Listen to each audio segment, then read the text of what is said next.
우리는 다시 돌아오지 않는 한 해의 역사를 남기고 새해를 준비합니다. 잘 살았든 못 살았든 좋은 것은 기억하고, 그리고 쓴 기억은 다 지워버리시기를 바랍니다. 망각도 은혜라는 말이 있습니다. 과거에 쓴 기억을 후회할 필요도 없고 또 분노할 필요도 없습니다. 빨리 망각하는 것이 은혜입니다. 그래서 바울도 빌립보서 3장 13절에 이렇게 말씀합니다. 형제들아, 나는 아직 잡은 줄로 여기지 아니하고 오직 한 일, 즉 뒤에 있는 것을 잊어버리고 저 앞에 있는 것을 잡으려고 푯대를 향하여 그리스도 예수 안에서 하나님이 위에서 부르신 부름의 상을 향하여 달려간다.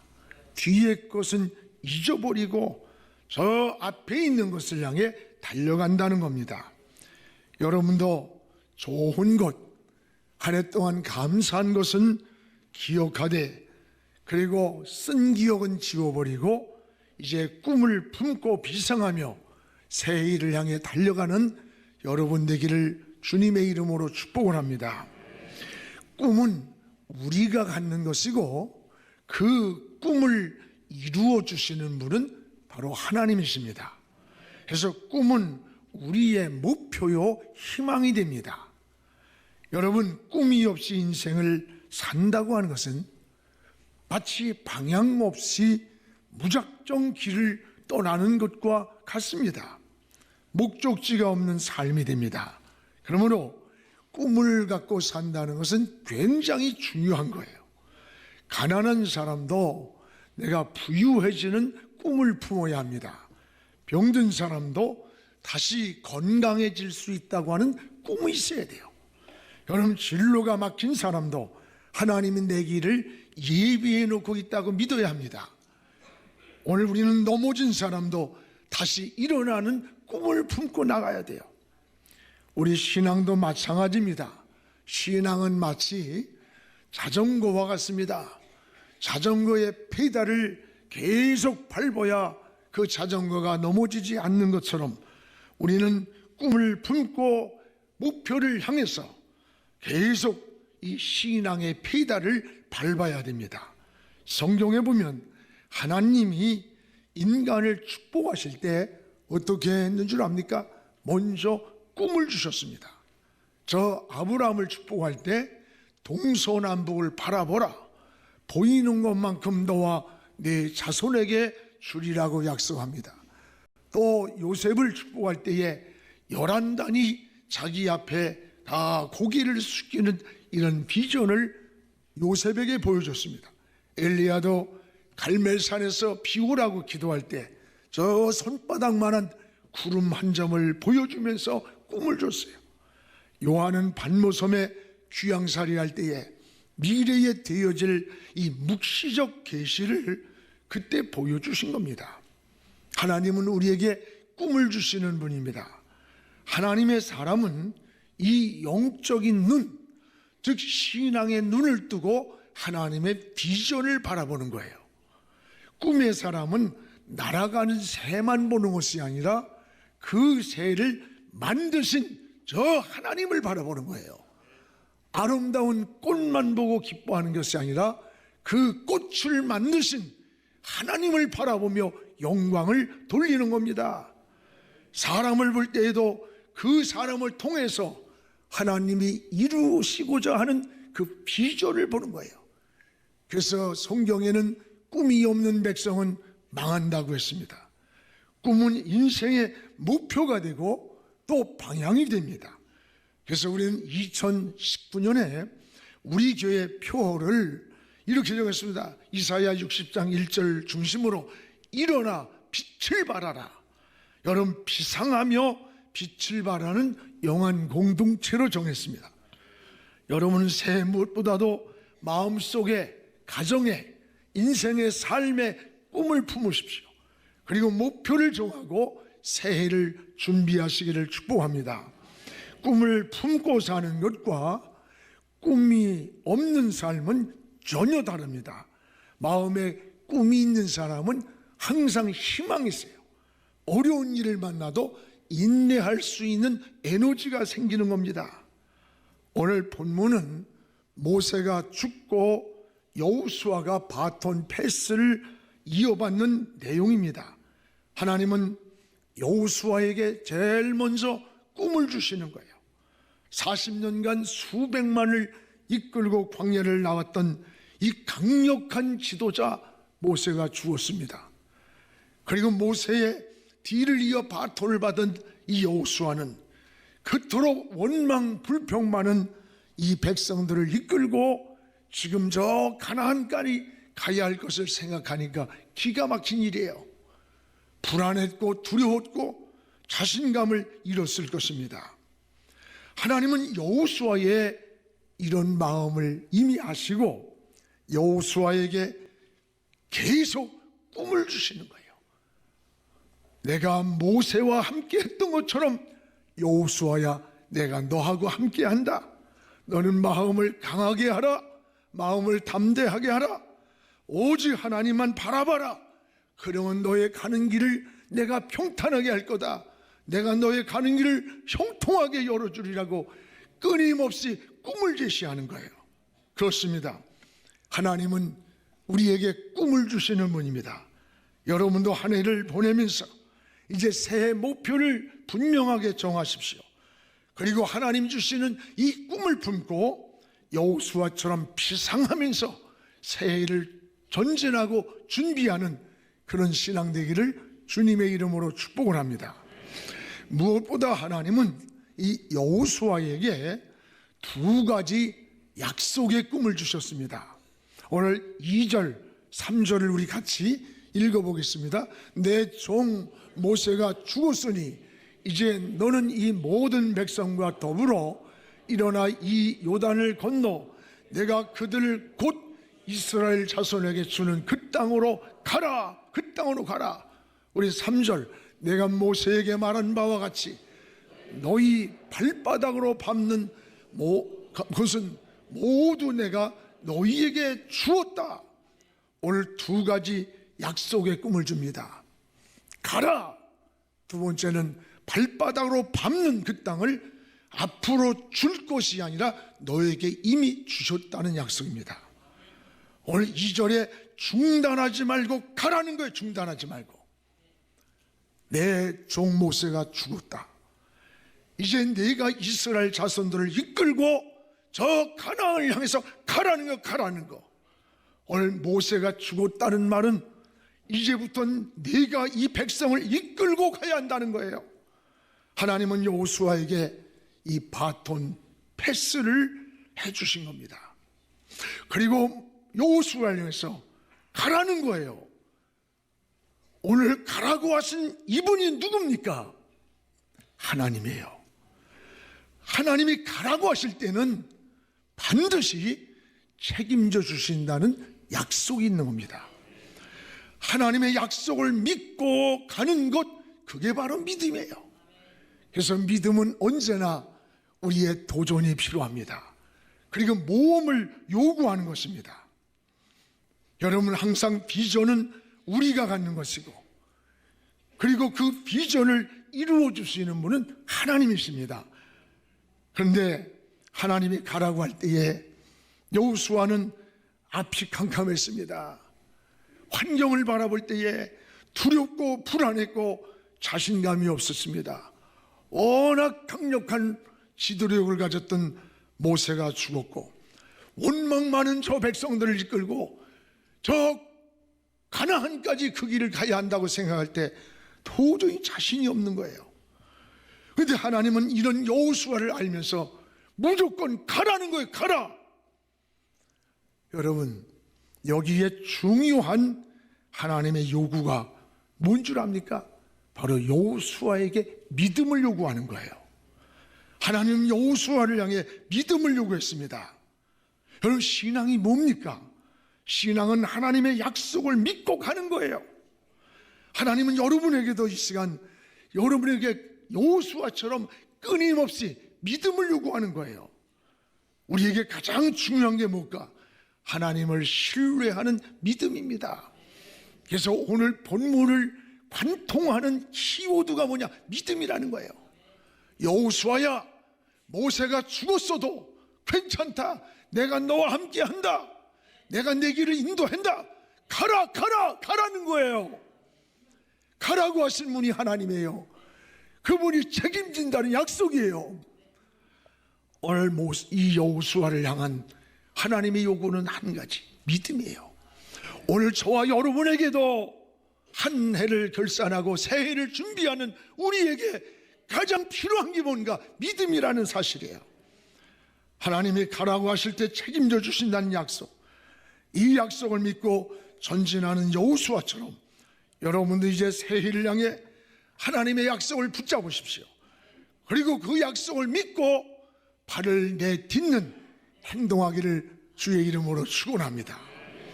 하나님은 이 약속을 믿고 가면 오늘 3절에 발바닥으로 밟는 땅을 너에게 주겠다. 여호수아에게 네가 발바닥으로 밟는 땅을 다 너에게 주었다는 걸 주었다. 앞으로 주실 것이 아니에요. 이미 주셨다는 현재 완료입니다.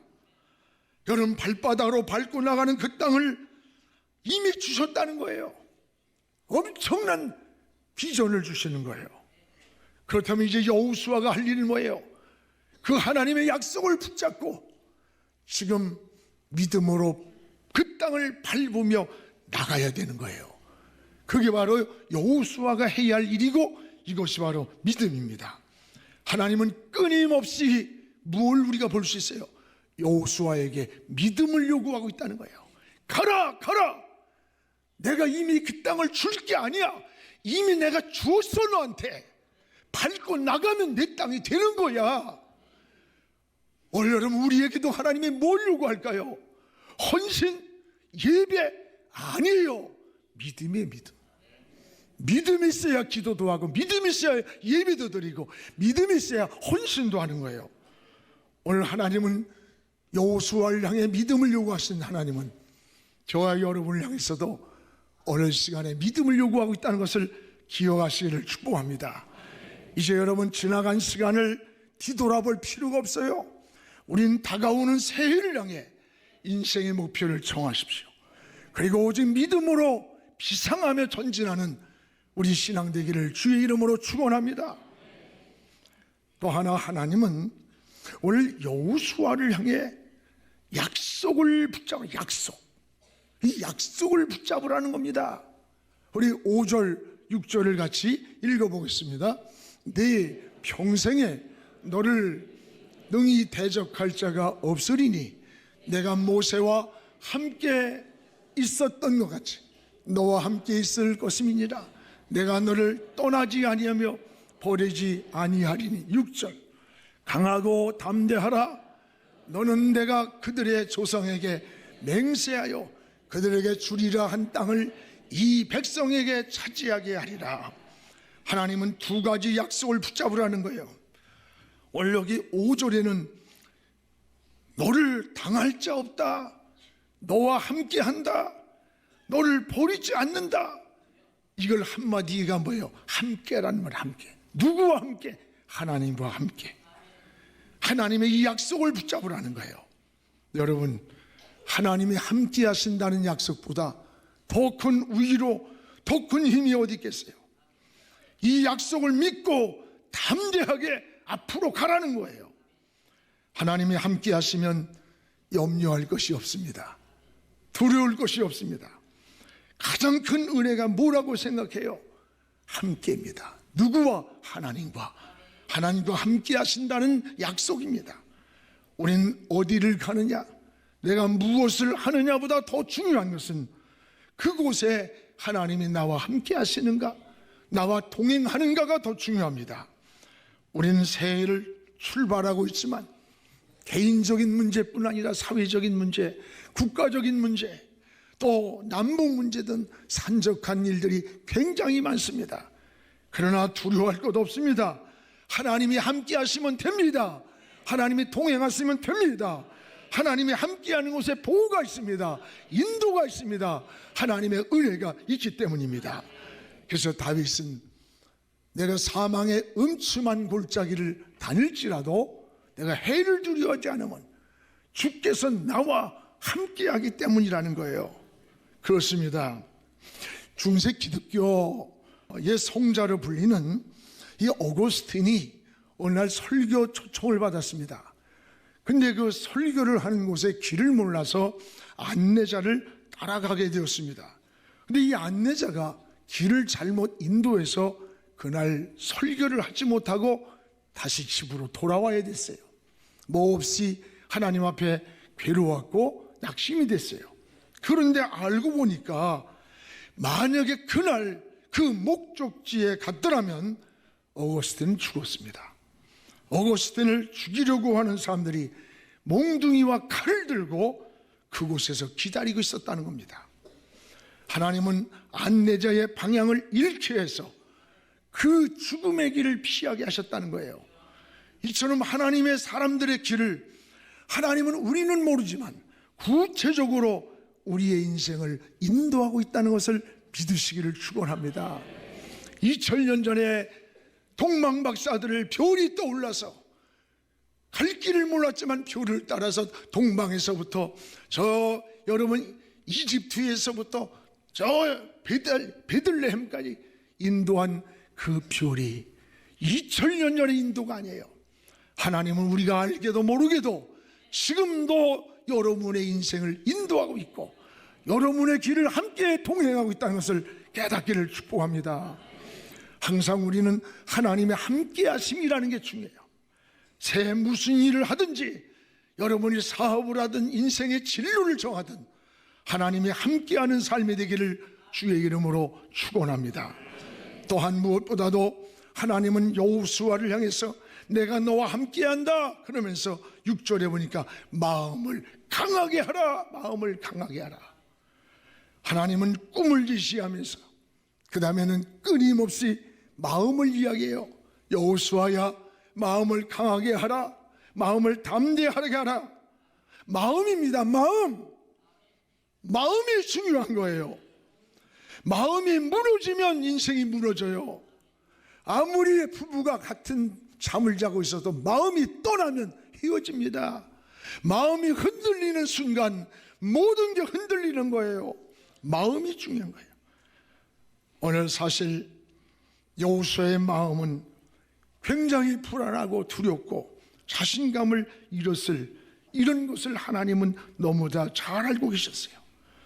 역사에 모세 같은 지도자, 강력한 리더십을 가진 지도자가 없다고 했는데 그가 죽었어요.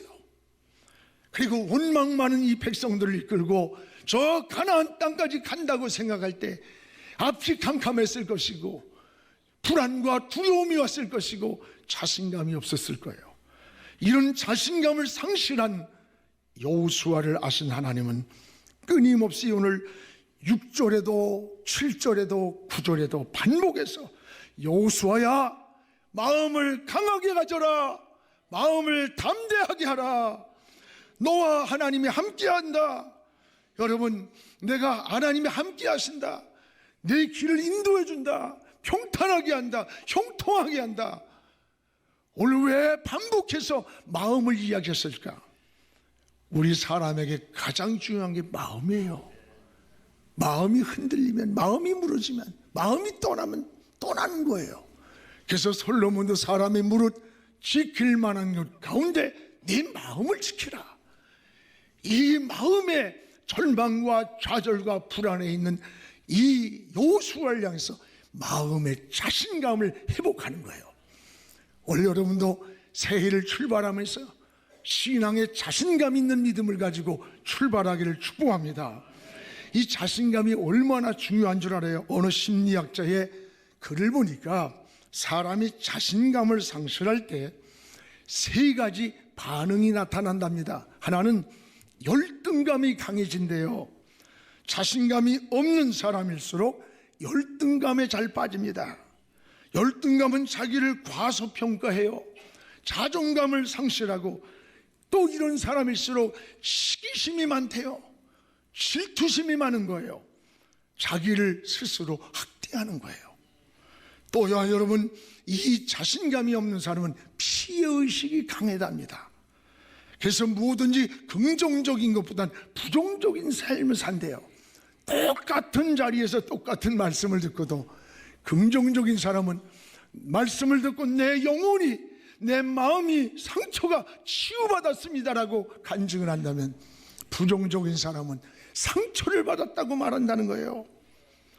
여러분, 피해의식이 강한 사람은 남을 오해하길 잘해. 오해와 이해는 동전의 양면 같은 거예요.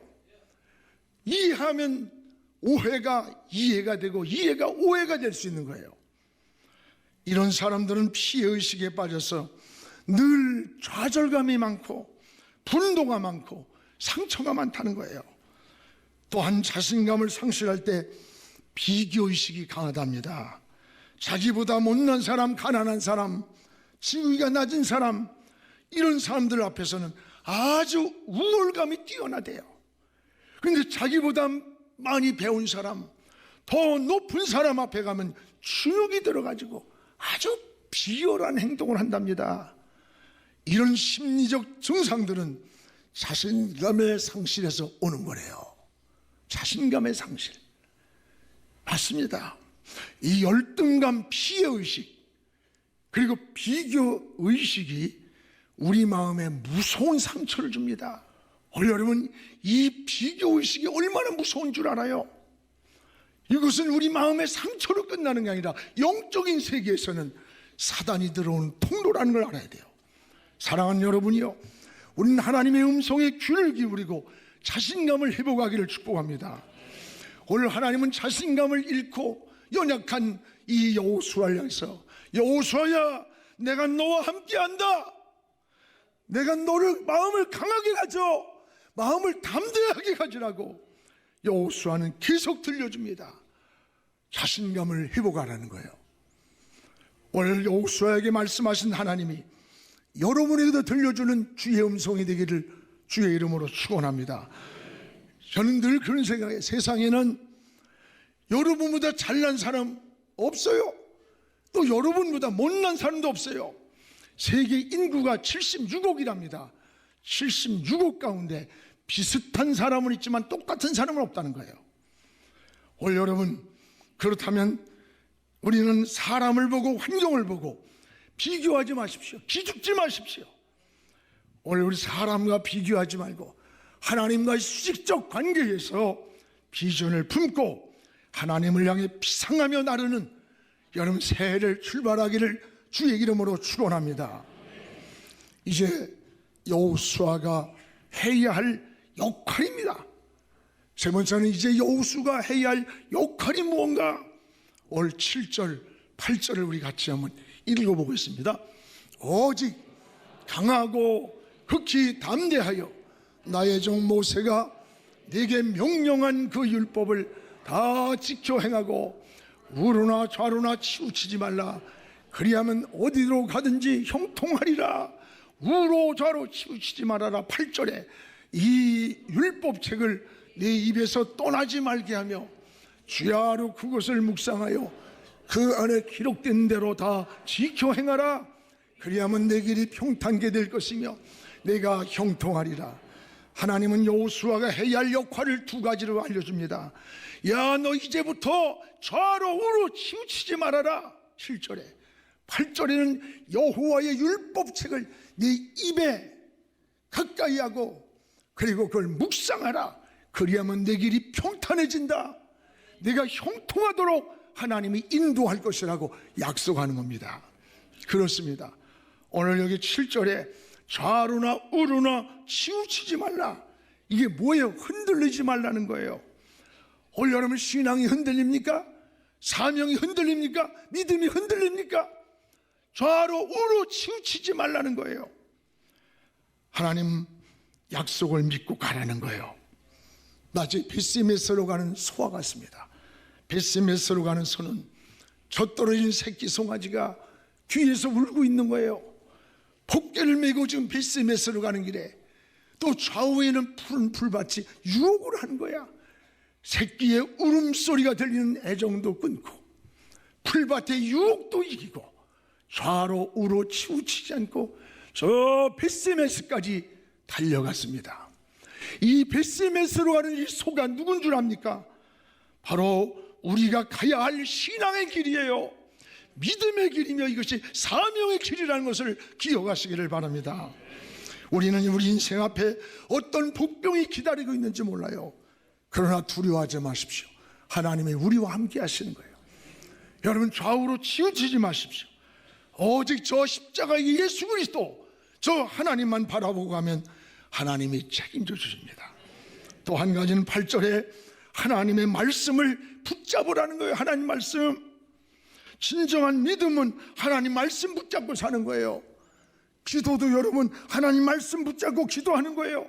예배 드려도 하나님 말씀 붙잡고 예배 드리는 것이 믿음인 거예요. 그래서 시편 119편 105절에 주의 말씀은 내 발의 등이요 내 길의 빛이라고 했습니다. 오늘 이 율법책, 이 하나님의 말씀을 네 입에서 떠나지 말게 하며 내가 주야로 묵상하라. 밤과 낮으로 좋을 때나 어두울 때나 잘 될 때나 안 될 때나 그 말씀을 붙잡고 살라는 거예요. 말씀은 생명입니다. 말씀이 기준이 되는 다림줄입니다. 말씀이 등불입니다. 말씀으로 우주를 지으시고 우리를 지었습니다. 이 말씀을 늘 새김질하며 묵상하며 사는 게 이게 복이라는 거예요. 우리는 새해를 출발하는 첫날 전 성도들이 매년마다 자녀들과 함께 이 말씀을 통독하면서 시작을 합니다. 말씀을 통해 지혜를 얻고 새해 기준을 정하고 영감을 받고 출발하기를 주의 이름으로 축원합니다.